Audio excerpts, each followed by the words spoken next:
I'm just taking us live to YouTube.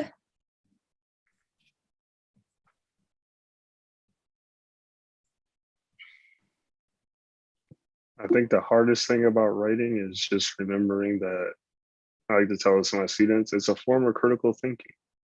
It is, yeah, and it's a lot harder than it looks, which is why you got to do it I advise graduate students to do it every day. That's what I do. Yeah. Get up in the morning, get some tea or coffee, try to get something out, and then maybe I'll throw it away tomorrow, but I got out some thinking. Yeah, totally. Yeah, and invariably I do throw it away. But at least you've got thought processes working towards something bigger. That's right. Well, if you two are ready, I know folks are still coming in, but I'll go ahead and get us started. Welcome. My name is Chelsea Lake. I'm a member of the events team at Politics and Prose Bookstore. Welcome to PNP Live. Before we get started, a few housekeeping notes. At any point during the event, you can click on the link that I'll be dropping in the chat to purchase Reclaiming Two Spirits, Sexuality, Spiritual Renewal, and Sovereignty in Native America. You can ask a question by clicking on the Q&A.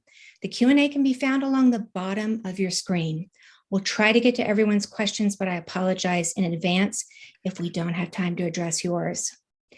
We are delighted to offer closed captioning for this event via Zoom's auto captioning service.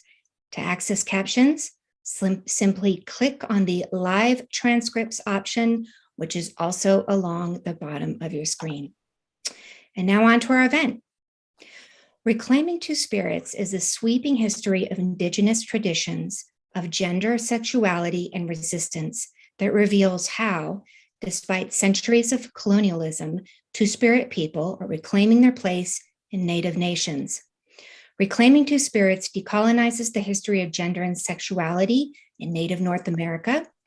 It honors the generations of Indigenous people who had the foresight to take essential aspects of their cultural life and spiritual beliefs underground in order to save them.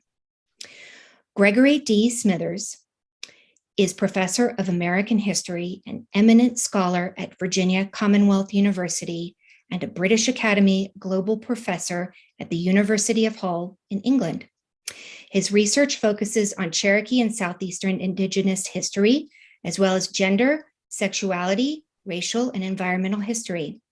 His books include Native Southerners, Indigenous History, From Origins to Removal, The Cherokee Diaspora, An Indigenous History of Migration, Resettlement, and Identity. Kyle T. Mays is an Afro-Indigenous Saginaw Chippewa writer and scholar of U.S. history, urban studies, race relations, and contemporary pop culture.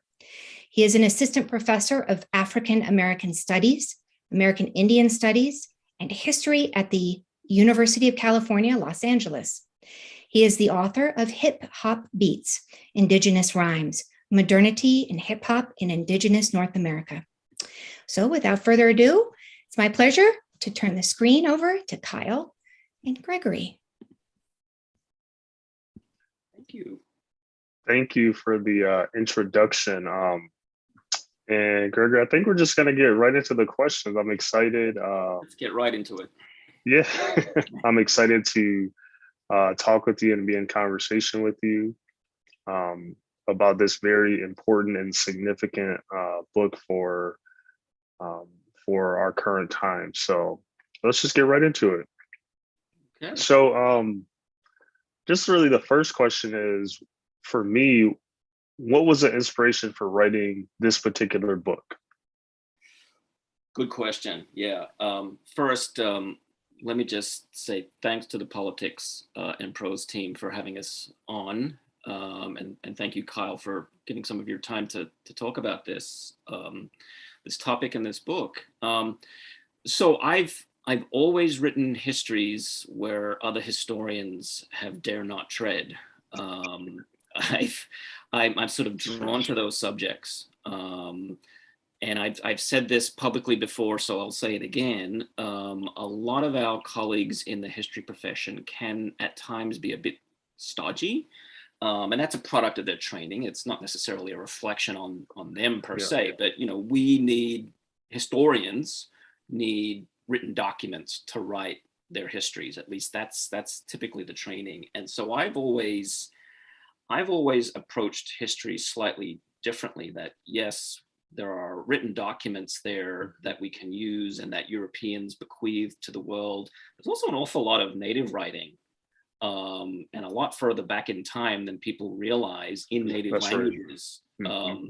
That is worth diving into. And in fact, I still think that's an area of study where history needs to go in a more aggressive fashion. But this particular topic has been sort of growing for a number of years. And in some ways, since I was in graduate school, I went to graduate school at UC Davis and spent quite a bit of my leisure time in the Bay Area, and got to know folks in the Native community in San Francisco, and in particular in the Two-Spirit community. And one of the things that came out of some of those conversations, which I mentioned in the book, is that their history tends to be ignored in the larger canon of LGBTQ historiography, and in Native histories as well. As one person told me, they're sort of tired of reading books about Native Americans that are solely about warfare or bad stuff happening to Native people. Like there's so much more there. And so you can't avoid the bad stuff that's there, but there's also so much more. There's so much more light and hope and optimism and diversity in Native communities. And that's true of Two-Spirit people and their history as well. And so it just seems like we were well and truly overdue for a history that is sort of written for a popular audience and then can become a launching pad for further historical conversations about Two-Spirit people and the future of Two-Spirit people. And those conversations are being had. I should point out, there's a chapter in which I talk about futures, and those conversations are being had in many different disciplines across Two-Spirit communities. But yeah, I mean, in general, I just thought it was time for a history. I mean, historians haven't touched this topic. They'll cite the absence of sources, and anthropologists sort of did some work, and a lot of that work sort of ended maybe 20 years ago. I mean, there was a flourishing of anthropological work. Some of it still used some old language that was considered offensive. I mean, if we're talking about scholarship for a second here, I mean, where we've seen some real growth and flourishing of insight has come from our friends and colleagues in literary studies. That's right, yeah. It hasn't been, so I thought historians needed to join that conversation. I think there's something to say there. Historians bring a certain set of narratives and skills to the conversation, and hopefully that can continue as a result of this book. Yeah, thank you for that. And can you, I think it's important that you're, I'll say, calling in historians to be a part of this greater conversation that's happening in literary studies, LGBTQ plus studies, very small, if you will, minority segments of Indigenous studies and critical ethnic studies and so forth. What role can history play as a sort of different discipline in contributing to, we'll say, a Two-Spirit future? Yeah, I mean, historians have such an incredible opportunity, right? I mean, we're kind of the scavengers of the humanities, where we have this opportunity to draw on so many different methodological approaches, so many different source bases that are written, oral, artistic. The list goes on and on and on. So we have an opportunity in that respect.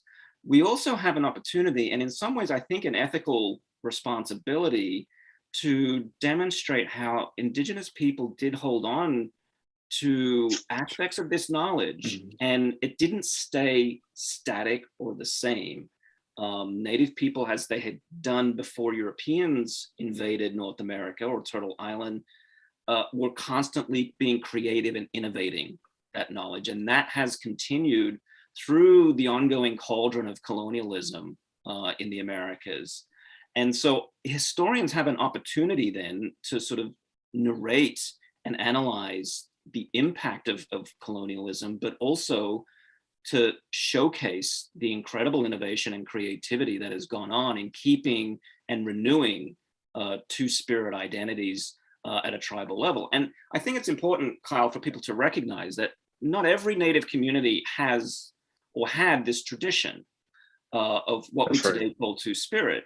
But what that term does, and we can talk a little bit about where it came from, but what that term does in broad terms is it provides this umbrella for people to come together under this term and to join and feel a sense of collective strength. And with that sort of pan-Indigenous strength to then return to the tribal nation level to reclaim their particular traditions within that tribal community context and rejoin the political, social, and cultural circle at that very intimate level. And that has been not universally what's happened in Indian country since the late 80s and early 90s, but it is a process that Two-Spirit people have been engaging in, and it is ongoing. And from my outsider vantage point, it's encouraging to see it continue to happen. So historians have an opportunity in all of those respects then. Yeah, and so you were generally highlighting, the differences between some people able to reclaim this through this sort of pan-Indigenous concept. Do you have any like particular stories or memorable stories for the audience about how sort of the beauty of being able to do this at the macro level and how they were able to do this within their tribal nation? Yeah, so what I find really looking in from the outside is a really empowering thing to see not only the reclaiming of traditions, but also the invention of new stories to meet current needs of people within communities, both in rural and urban settings throughout Indian country. And I think that's one of the powers of the phrase Two-Spirit. I've been, like a lot of other people who have worked in this field, have been sort of somewhat evangelical about thinking of the term Two-Spirit as less a sort of static noun and more something that we see as a verb, as something that's active, and that the people within Indigenous communities who lay claim to it, that they themselves are constantly tinkering with the edges of what that means. And we can see that very early. I mean, the people today who are advocating for Two-Spirit identities and reclaiming those particular traditions at a macro level, but also at a tribal level, are standing on the shoulders of generations of people who came before them. People like Barbara Cameron, who I talk about at length in the book, and who's frankly one of my historical heroes. I think she was amazing. I would have loved to have met her. Randy Burns, who is also just a phenomenal human being and individual who features in the book at great length. But Barbara Cameron said something in the mid-1970s that really resonated when I was reading through her papers. And she talked about, so I should just back up very quickly. So Barbara Cameron was influenced heavily by people like Phil Tingley. And that's a name that we should all still remember in Native studies and Native history, I think. Phil was, he was what we would call today Two-Spirit. He was Kiowa, incredibly gifted human being. He was so incredibly smart, taken far too early by AIDS. But his influence, I see it in Barbara Cameron's thinking and her activism, because Phil was all about, okay, this really terrible stuff has happened to us and we can't ignore it. In fact, we should look it square in the eyes. But we've also got to take that and use it as energy to create something new, something that will resonate with people today and drive us into the future as Indigenous peoples. And that's what Barbara Cameron was doing when she co-founded with Randy Burns Gay American Indians. In fact, Barbara was of the opinion that what we can do is actually use our quote unquote marginality. I mean, she used that word, sort of classic 1970s type sociology language. So we can use our marginality, But what she was basically saying is that we all need to come together. And she was not only talking about gay, lesbian, and bisexual Indians at the time when she said that, she was talking about minority people, quote unquote minority people, people of color within the Bay Area and other major urban centers, to use their sort of collective energy and strength and agency to reconnect, to reclaim traditions that were particular to their local communities. And that, she believed, could happen first by forming these macro level coalitions. She was really a very skilled and smart coalition builder. We need more people like Barbara Cameron still in the world today, but she's an example that springs out to me that I think should not be forgotten in the pantheon of Two-Spirit leaders. And it's why I focus on her so heavily in the book.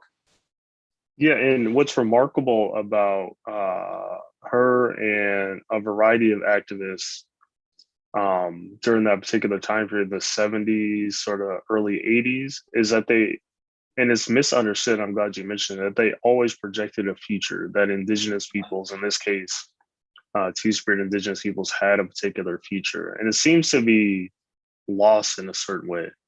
Yeah, I think so. I mean, there was definitely a recognition that there's some really bad stuff out there and bad actors.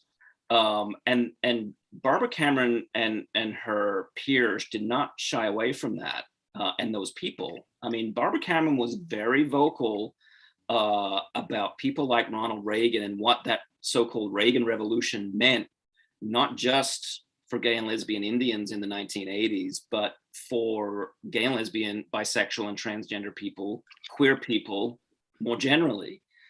So she fully recognized that. But yeah, there's a steely will that sort of drives her activism and her politics that I think is, and it's tactical as well. She's incredibly tactical in the decisions that she made, in the choices of where to go public with her activism, and just a degree of compassion that I think we could use a very healthy dollop of in the current era of empathy being something that is seemingly forgotten in American society. That's right, yeah. She had that in bucket loads. And so in that, when you've got that and you got someone like that, people gravitated towards her. She was very, very charismatic and would bring people together. That's there's so many wonderful lessons for people to learn from, and so much more that could be said about Barbara Cameron's life. Yeah, thank you for that. So we've been using the term Two-Spirit. So can you just give us a genealogy of the term for those who don't know, have never heard of the term? Yes. And even perhaps how it might differ from just the concept of queer, which is a bit more mainstream now. Yeah. So I'll talk about queer because I talk about that quite a bit in the book, and there are generational issues there with the use of queer, and there's good historical reasons for that. But the term Two-Spirit is still a term that, although it pains me, is not widely understood in the general American population, and in some parts of Indian country too, I've found. And I'd like for that to change. Two-Spirit people have been working very hard on changing that. But in general terms, Two-Spirit is derived from an Ojibwe term, Nij Manadawag. The Ojibwe are an Algonquin-speaking people, and Nij Manadawag basically refers to a person, in broad brush terms, with male and female spirits in that single person. And it's not static, it's an identity that's fluid. But this term, Nij Manadawag, was adopted and then translated into English in the early 1990s. In 1990, in fact, there was a gathering that took place just outside of Winnipeg. It was the third international gathering of gay and lesbian Indians. And this was an era in which the gay and lesbian community throughout Indian country, both rural and urban settings, was small, but was still growing, and was also encountering a lot of homophobia. both in Indian country and outside of it. And so there was a lot of slurs directed at gay and lesbian Indians at the time because of that homophobia. And that homophobia, it's important for people to remember, was compounded by the fact that HIV/AIDS, the so-called gay virus, was still rampant throughout the United States and much of the world. And in particular, was afflicting Native communities disproportionately. Native and Black communities were far and away negatively impacted by HIV/AIDS in the late 80s and early 1990s. In fact, there was quite a dramatic and very troublesome spike in infection rates around 1993, 4, 5.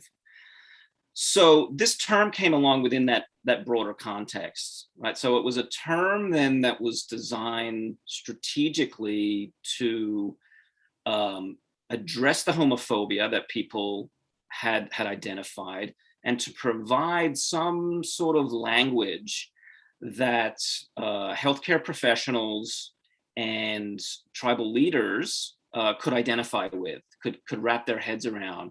And that sounded, vaguely indigenous. And indeed, as I mentioned, it does come from this Ojibwe term. So in those two big agenda items were driving the push to sort of define, quote unquote, ourselves. Because it was the case in the 80s and 90s that racism was still something that gay and lesbian and bisexual Indians had to encounter and contend with on a daily basis within the LGBT community at that time. And so this was a way of saying, hey, we are here and we have very particular needs within our communities to address the healthcare needs of people who are afflicted by HIV/AIDS and homelessness and other issues that were of pressing concern for leaders. And then to make tribal leaders aware that this was a problem. This was not the white man's disease, as some tribal leaders put it, that this was something that needed to be taken seriously and addressed, and it was indeed impacting Native people. So the term comes out of all of that sort of very tumultuous time in the 80s and 90s, and has sort of grown in acceptance throughout Indian country. Since then, as people tell me in researching the book and interviewing them for the book, there's still a lot of work to do, but we're a long way from where gay and lesbian Indians were at the end of the 80s and early 1990s. Yeah. And I think you were going to talk also about the concept queer. Yeah, so queer is an interesting one. So, and I talk at length about this book, and I'm very in the book about the term queer and how it's used. And you probably had these encounters with your students as well, Kyle, who are some of whom, it's hard to believe, were born in the 21st century. Yes. I don't want to believe that because it makes me feel old, but it's the case. That queer wasn't always a term that was used in a positive way to sort of affirmatively assert one's fluid gender and sexual identity. And indeed, there are elders, two-spirit elders, who I quote in the book and spent a good deal of time talking to, who are of the mind that they simply cannot use that term because they have too many vivid memories of how that term in the 60s, 1960s, 70s, 80s, 90s, and even into the early aughts in the 21st century, that term was deployed against them as an epithet, as something to make them feel less than whole and less than human. And particularly hurtful and painful when that term was used by other members of your particular tribal community. And that's something that lives in the living memory and the historical consciousness of many two-spirit elders today, the memory of that term being used in a negative sense. Yeah. So I think, sorry to interrupt, but I think one of the things that we have to be conscious of is to be respectful of those generational experiences, and to recognize that what we are dealing with actually in 2022 is sort of overlapping historic understandings of history and historical experiences. And if we are to be genuinely inclusive and compassionate about people's experiences, then we need to be, I think, cognizant of all of those historical experiences and where people are coming from. Exactly. And this is why I always advocate for multi-generational dialogues. Totally. So, you can get elders, young people. Yeah. Although I think there are people still out there who think millennials are still under 18. That's a whole different conversation. But getting those people together to talk about their histories, their struggles, is now more important than ever. Yeah, given the particular climate we're in. Definitely. And people can look this up. I mean, the Bates Bay Area Indigenous Two-Spirit Society had their powwow virtually earlier in the year, and they were going to have it in person, but they had to go online.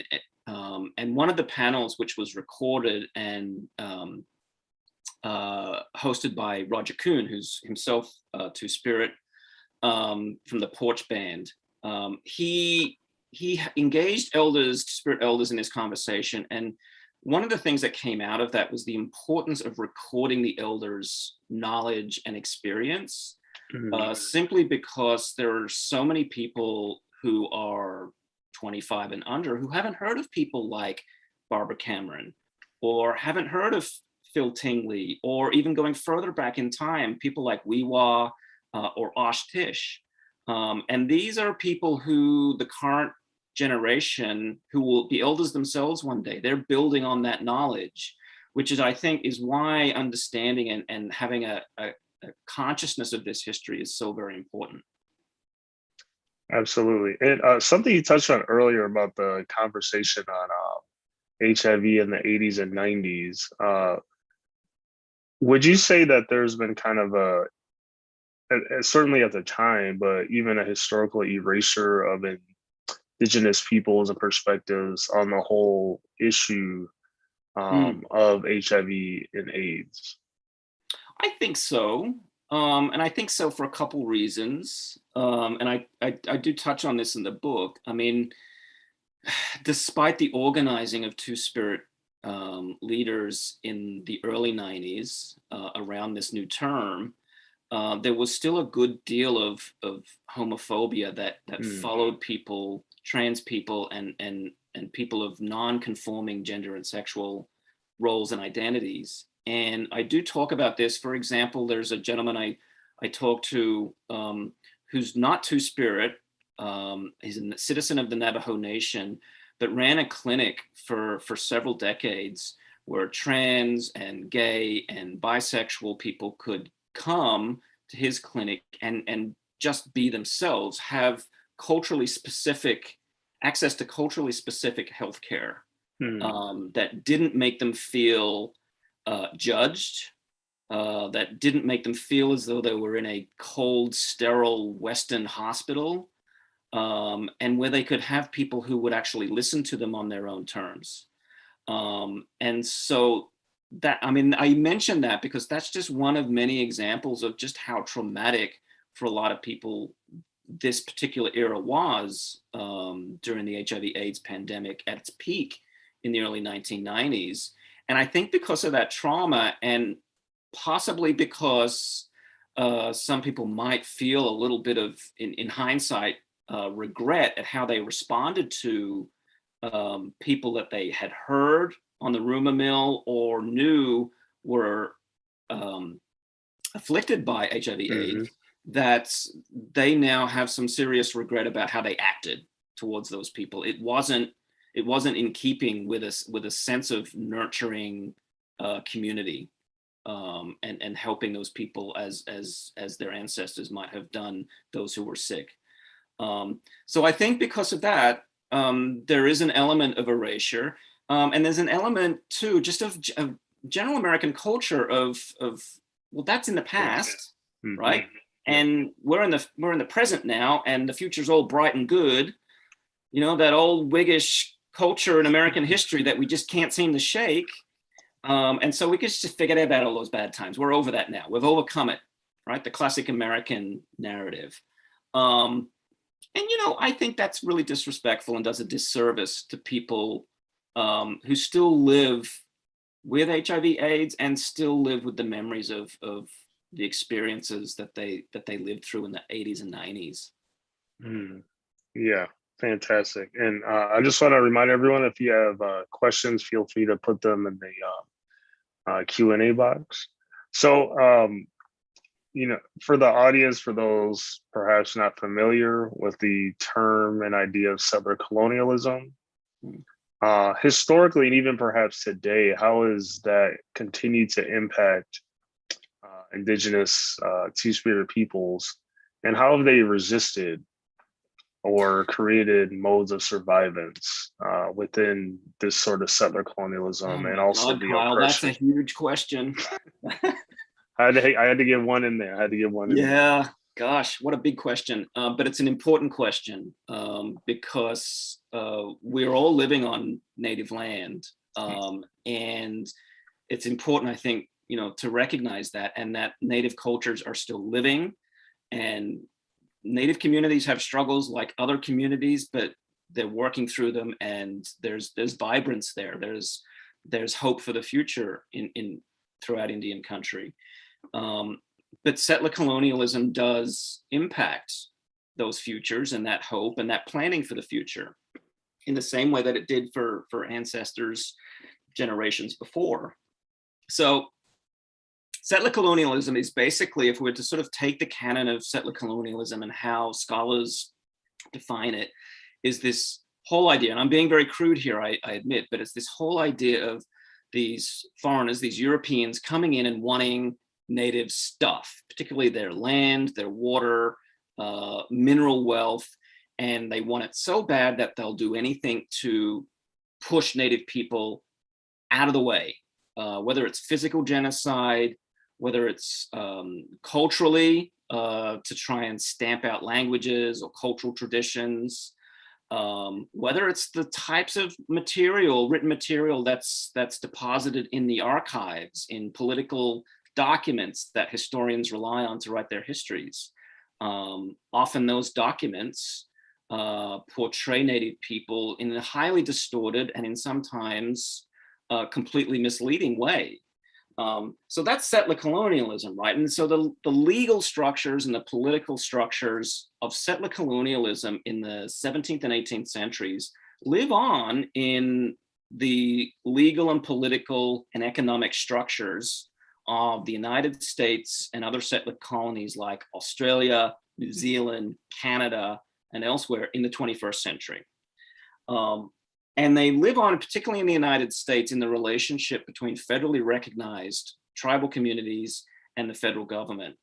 That relationship there's a really substantial and really insightful body of scholarship that talks about that relationship between the federal government and federally recognized Indigenous communities and the burdens that it places on Indigenous communities.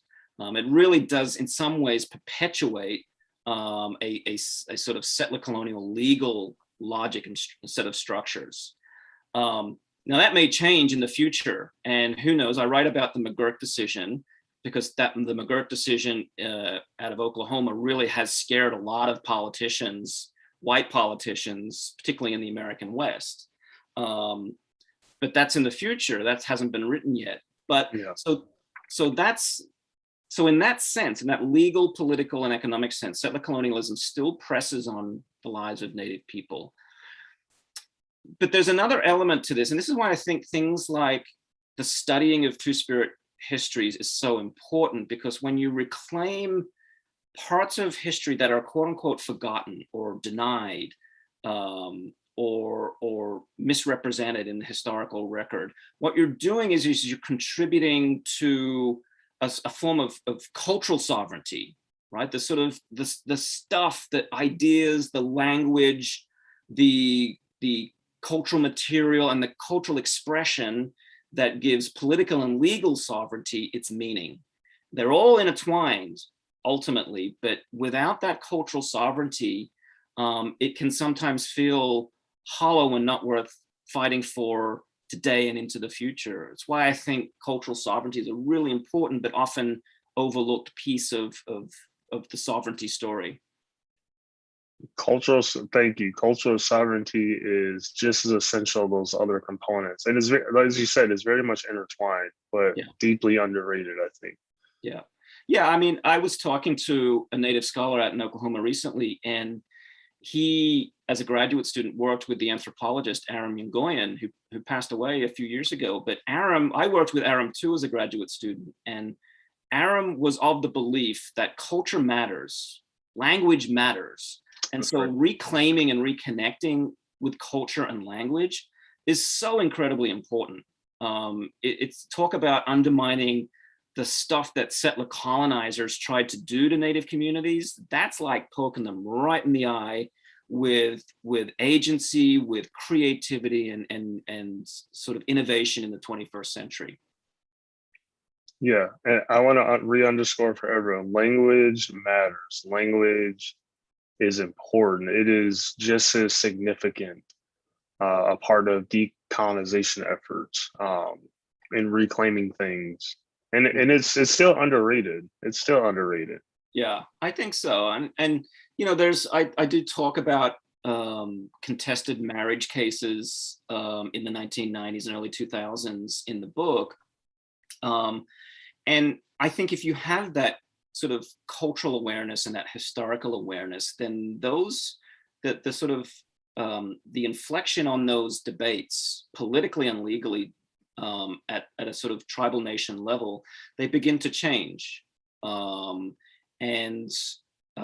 know, you can have hope, I think, for the future, as we saw in the Cherokee Nation with Dawn McKinley's case. Yes, and that leads to perhaps a final question for me. And again, I see we have two questions, so we'll get to those in one moment. But how has Two-Spirit discourse identity shaped sovereignty within Indian country? Has it challenged sovereignty? Has it made sovereignty better, if you will? Yeah, that's a good question. I mean, that's something that's still unfolding throughout Indian country. And I think, I mean, it depends. There's no single answer because Indian country is such a diverse place, and people have so many divergent perspectives on not only the present, but the past and culture and the future and so on and so forth. To answer your question, yeah, as I note in the book, in some communities throughout the Pacific Northwest, across the plains, into the Great Lakes region, and even down into Oklahoma, there is progress being made in the sense that Two-Spirit people are being reincorporated and re-recognized into the circle of politics and culture and ideas within their respective communities. So, and that's exactly what the architects of the phrase Two-Spirit had in mind, was, again, use that umbrella term as a vehicle to then reintegrate and reclaim our place, quote unquote, in the circle within our tribal nations. So there's progress in that sense, but as Two-Spirit elders will tell you, Kyle, I mean, there's still a lot of room for movement in a positive direction, and a sort of reclaiming of the place of Two-Spirit people, and a recognition of their full humanity through things like recognition of marriage equality at the tribal level. Not all Native communities have that, and that's something that Two-Spirit people are still working on securing.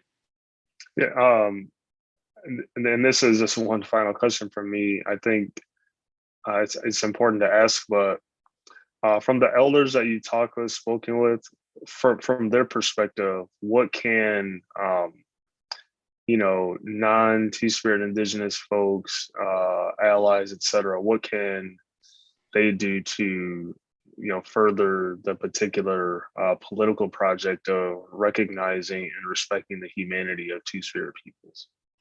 Yeah, that's a great question. And there's a simple answer. I mean, listen, actually actively listen to Two-Spirit people, and particularly to respect the elders and listen to their accumulated knowledge and wisdom. Listening is so very important. You don't have to, in some sort of paternalistic turn, act in their stead. You have to actually be led by Two-Spirit leaders and elders. And so I think that's critically important for people to if they're going to be good allies, it is to listen and be led by Two-Spirit people, because there's so much knowledge, particularly among the elders, wisdom and insight, that the old ways are constantly, as I say, being renewed and will lead into the future in some very positive directions if people listen to the elders. So that's the big thing I would say. And I should point out that that's something that came up in the course of researching this book for me, because I'm not Native myself, and I'm not Two-Spirit. I'm an immigrant to the United States, and I'm very open about that. I'm open about where I came from, how I got here, and what my intent was. And my intent was to listen. And I got in trouble with some of my historian colleagues for, in their minds, relinquishing my analytical, what's the expression I'm looking for? My own personal analysis of the sources. And I just didn't think it was appropriate. My intent in writing this book, there's been so much over hundreds of years that have been written by historians and anthropologists, linguists, that have misrepresented and tried to portray Native peoples as less than human, degenerate, et cetera, et cetera. If we're to engage in a type of radical type history, then we listen and we follow the direction of community elders. I think that was important to me. Now, in saying that, I now get criticism and a lot of hate mail from white supremacists, so I'll take that. Listen and follow directions. And if you get hate mail from white supremacists, which is not fun, that means you're doing something correct. You're doing something right. Okay, let's go to the Q&A. So Gabby PW here says, is there knowledge of Two-Spirited folks in South America's Native communities?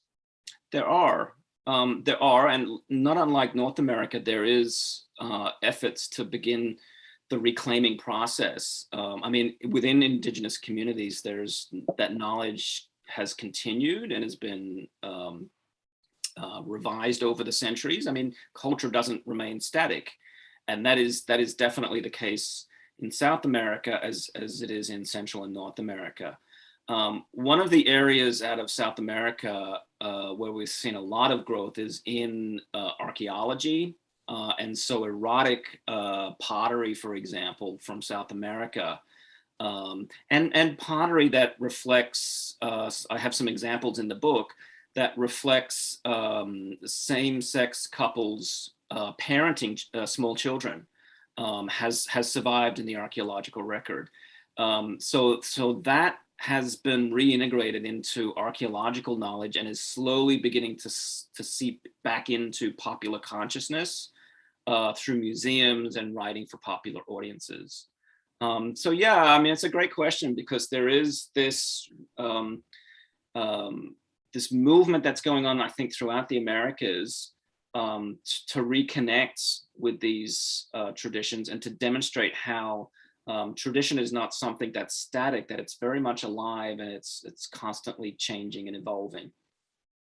That's right, thank you. So Anonymous, who we will affectionately call Double A here, says, I love this conversation, thank you. And they ask, what's the origin of Indigenous communities not, I'm assuming, adopting one gender, and was this widespread in those communities? Yeah, that's the question that I do take up in the book. I mean, it's hard to put a precise number on this, but there's between 150 and 200 what we would identify today as tribal nations with this tradition, and it varies, right? I mean, in some communities, the tradition exists, and at some points in history, people who have these identities, fluid gender identities, I'm referring to, might be denigrated. Or it might be that the denigration was a product of Native leaders trying to shield and protect those people from the intrusiveness of colonizers. So understanding how these identities play out, they're so diverse and so complex, requires really careful attention to specific cultural contexts and historical context, and the historical actors involved in collecting the information. So in some respects then, we have historical information that might have been written down by a linguist or an ethnographer in the 18th or 19th century, but that information will only provide us with a small glimmer into the role of gender fluid people within that respective community. To get the fuller picture, you need to diversify your source base, oral sources, song, ceremony, etc., and integrate all of those into your understanding. And then also, to go back to the listen part, listen to elders, recognize what is acceptable to publish in a book like mine, and what you need to leave out of respect for that which is sacred and that which a popular audience has really no right to have access to. That's right. So Taylor Thompson asks here, given that you are not Indigenous nor Two-Spirit, how did you arrive at this research? And have you experienced any resistance by Two-Spirit Indigenous folks? Yeah, well, that goes back to your original question, Kyle. When I was living in California and got to know people within the community, I mean, that was really the catalyst and genesis for wanting to write this story and write the stories in the book in a way that didn't get bogged down in very academic writing. I tried to write it in as a crisp and accessible manner as possible, while still having the sources there for people who want to follow up in the footnotes or endnotes. So that's how I came to the story. In terms of resistance, I mean, yeah, I did get some resistance from older people who within the Two-Spirit community who are rightly so distrustful of academics, not just white academics, but academics generally. I have a lot of friends who are members, tribal citizens of throughout Indian country, and they find it difficult themselves sometimes to conduct oral history interviews because of this suspicion about academia. And so again, to get back to the listen part, that's why it's important to listen, to form relationships so that you can have those trusting working relationships where you write with rather than about Native people and their communities and their culture. That's right. And I just want to underscore that, Indigenous peoples, poor peoples, oppressed peoples have a right and a justification to be suspicious of all academics. That's right. And nor do I think academia is a particular place where any form of real social transformation can occur in a particular way. Just putting that out there. I think you're right, Kyle. I mean, I think one of the things about academia is, for all its projected progressivism, it's a pretty conservative place. Absolutely. And change is hard it's really hard to sort of get change to happen in ways that will affect people's lives positively, because there's just a lot of vested interest in keeping things as they are. Yes. And you have a wonderful foreword written for the book as well, which I think is very important to mention. Yeah, that foreword is by Raven Heavyrunner, who is a Blackfoot citizen, one of the kindest, most generous people I've ever met in my life. I don't think without Raven's support I could have written this book. I mean, Raven Raven was just a tower of ideas and inspiration, but also just moral support and friendship.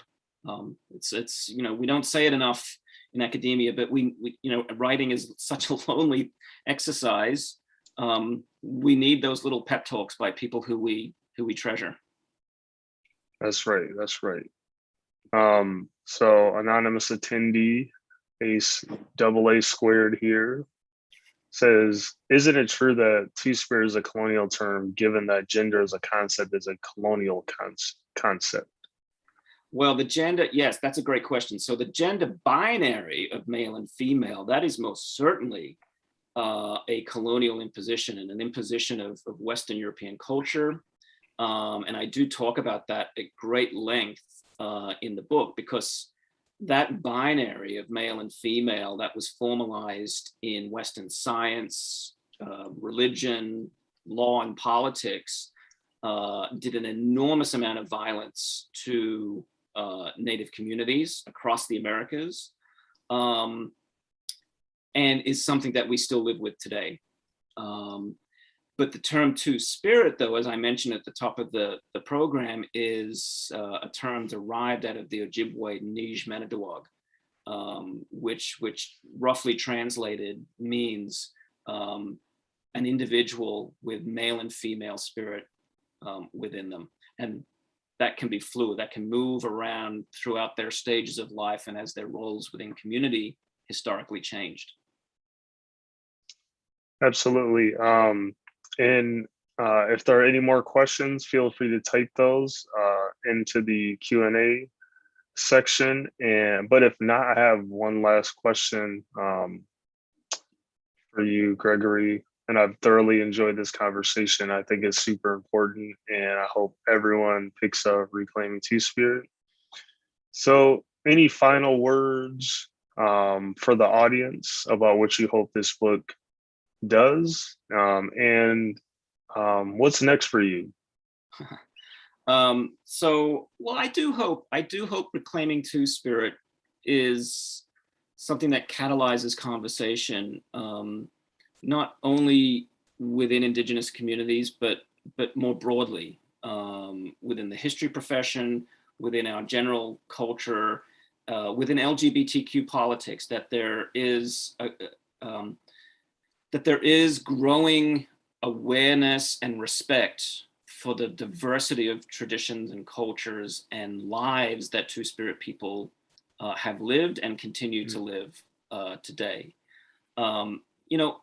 There was a Two-Spirit elder who told me, I think we talked early in January this year for another piece that I've written. And she was saying that, sometimes it gets really exhausting having to educate white people.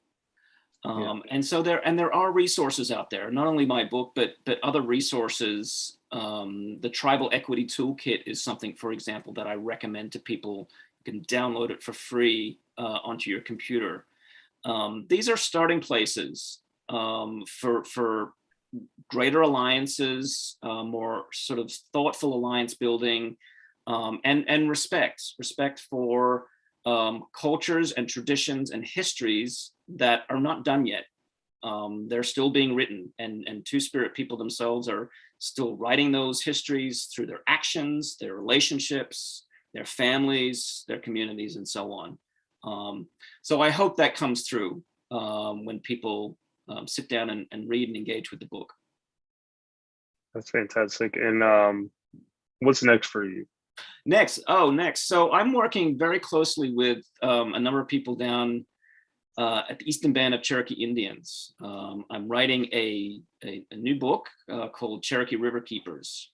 And in fact, there's a website already up called CherokeeRiverKeepers.org. And what we're doing with that project in collaboration with the Niguasi Initiative, as well as Cherokee Preservation, is trying to re-indigenize riverscapes throughout the traditional homelands of the Cherokee Nation, particularly along the Little Tennessee River, the traditional core, the beating heart of Cherokee country in the 18th century. So I'm working on that. I'm literally getting my hands and feet wet while also interviewing people and going through archival material and lots of archaeology and so on. So that's next, but you can get a little taste at CherokeeRiverKeepers.org. And I just put it in the chat. Thank you. Well, it's been an absolute pleasure. And if there are no more questions from anyone, I will pass it over. Thanks, Kyle. I've really enjoyed talking with you. Thank you. Well, I've really enjoyed listening. Thank you so much to Gregory and Kyle for such an engaging and informative conversation. I wish we had more time to get into more detail even. Again, I put the link to purchase this wonderful book in the chat. It'll take you directly to the Politics and Prose website, where after you purchase the book, and for those who are local, we still do curbside pickup if that's your desire, but we also ship pretty much anywhere. While you're there, I hope you'll consider checking out our events page. We would love to see you at another event soon. In the meantime, everyone, stay well and well read.